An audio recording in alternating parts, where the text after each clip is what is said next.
The Mozart effect. The Mozart effect sounds refined, almost intellectual.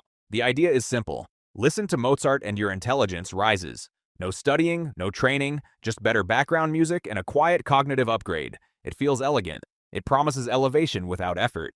The idea came from a 1993 study where college students performed slightly better on a short spatial reasoning task after listening to a Mozart sonata, one narrow task for about 10 to 15 minutes. No long-term change, no IQ expansion.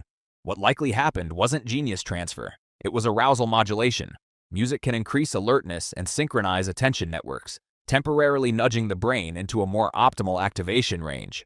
When arousal moves toward the middle zone, not sluggish, not overstimulated, performance improves. That improvement reflects readiness, not intelligence. The leap from temporary spatial boost to Mozart makes you smarter was interpretation, not evidence. The brain didn't gain capacity. It operated more efficiently for a brief window because it was more engaged. The myth survives because it flatters us.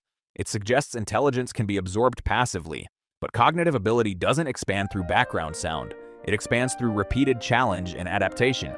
Mozart didn't raise IQ, he adjusted activation, and activation is not the same thing as intelligence. 10% brain. You've heard it before. You're only using 10% of your brain. The other 90% is just sitting there, waiting to be unlocked. A hidden reserve of genius. It sounds hopeful. It suggests you're not limited, just underutilized. But if 90% of your brain were inactive, damage wouldn't matter much. Lose a small area, nothing changes. In reality, even minor injuries can disrupt speech, memory, movement, or personality almost instantly. That alone collapses the myth. Your brain isn't unused storage space. It's more like a city that never sleeps. Different regions light up depending on what you're doing. Reading this? Visual areas fire. Language circuits engage. Memory systems compare what you're seeing to what you already know. Emotion tags it with relevance. It's not 10%, it's coordinated activity, and it never turns fully on, all at once. If every neuron fired simultaneously, signals would collide. Thought would dissolve into noise. You wouldn't become smarter, you'd seize. The original idea came from early psychologists talking about unused potential, not unused tissue. That nuance disappeared, but the number stuck. You already use your whole brain. The real difference isn't how much you use, it's how efficiently its networks are tuned. Perfect memory. Most people believe memory works like a recording. An event happens, the brain stores it, and later you replay it exactly as it occurred. That belief feels safe. It suggests your past is fixed and your recollections are reliable. It's comforting. It's also wrong. But memory was never designed to be a camera. It's a reconstruction system. When something happens, your brain encodes fragments.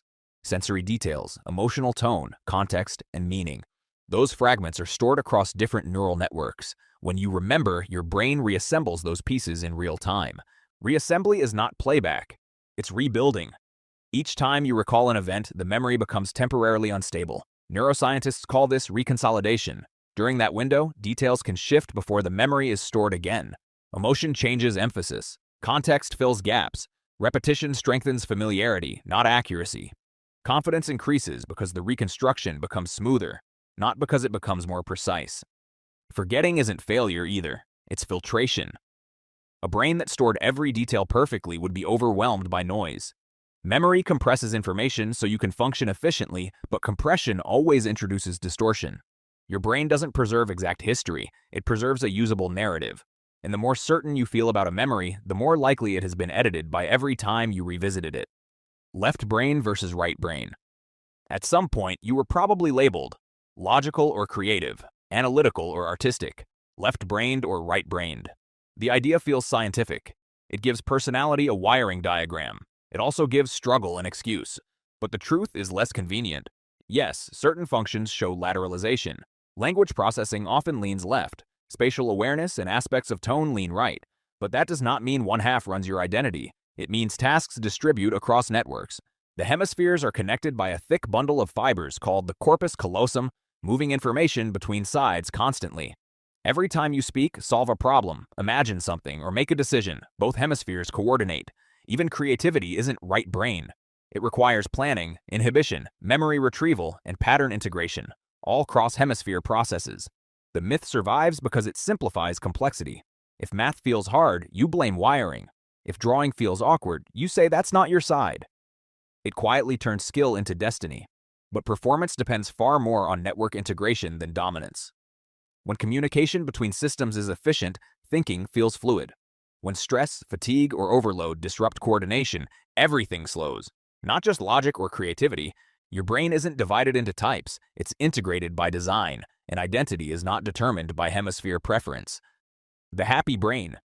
This one sounds harmless, that your brain is supposed to keep you happy. If you're not happy, then something's wrong. Fix the chemistry, fix the mindset, fix yourself. But that's not the job description.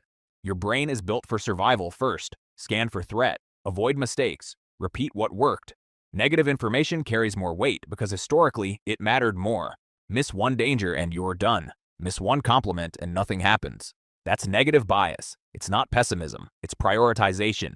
Problems get amplified, wins fade faster. One awkward comment loops for hours while 10 good interactions disappear. That's not malfunction, that's filtering. The issue is expectation. Modern culture treats happiness like a baseline metric. Your brain treats it like a bonus signal. It responds to safety, progress, predictability, and control. When those inputs stabilize, mood improves. When they don't, your system stays alert. Trying to force constant happiness is like trying to keep a smoke alarm singing. It's designed to react, not hum pleasantly in the background. Your brain doesn't optimize for joy. It optimizes for stability. Happiness is a side effect of systems running smoothly, not the primary objective. Stress is bad. This one gets repeated like a warning label. Stress is toxic. Stress ruins your brain. If you want to function, eliminate it. And honestly, that sounds reasonable. That belief sounds protective. But it's incomplete. Stress isn't the malfunction. It's the activation signal. When something matters, your brain shifts gears. Chemicals rise, attention sharpens, energy increases. You guessed it, that's performance mode. Heart rate climbs, focus narrows, reaction time improves. That's not damage, that's mobilization. Short bursts of stress are useful. They create urgency and push action. They help you finish the thing you'd otherwise avoid. Without some pressure, motivation drifts. Output flattens, but here's where it turns. When activation never shuts off, when there's no release, no finish line, no real recovery window, the system stays on alert even when nothing immediate is happening. And that's when sleep gets lighter, patience gets shorter, focus starts to fracture. People try to remove stress entirely. That's not realistic, and it's not the goal. The brain needs load. It needs challenge. The real variable isn't stress itself. It's duration and recovery. Pressure followed by release builds capacity. Pressure without release builds exhaustion. Stress isn't poison, it's fuel. But fuel only works if you let the engine idle. Trust your gut. Go with your gut. Sounds ancient and wise. As if your body has access to a deeper truth your conscious mind just overcomplicates. But here's what's actually happening. Your gut feeling is pattern recognition running fast. That's it.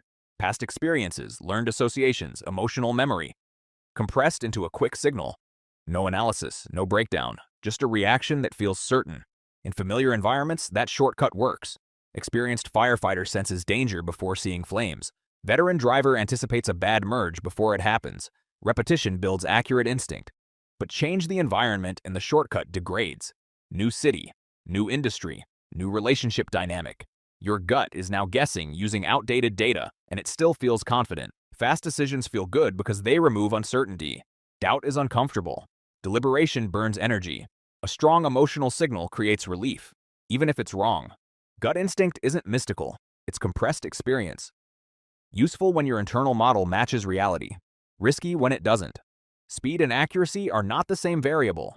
Your brain prefers speed because it conserves effort. Accuracy requires friction. Multitasking. You tell yourself you're good at it. Multiple tabs, messages open, music playing. Half an email drafted while checking something else. It feels productive. The belief is simple. Doing more at once equals getting more done.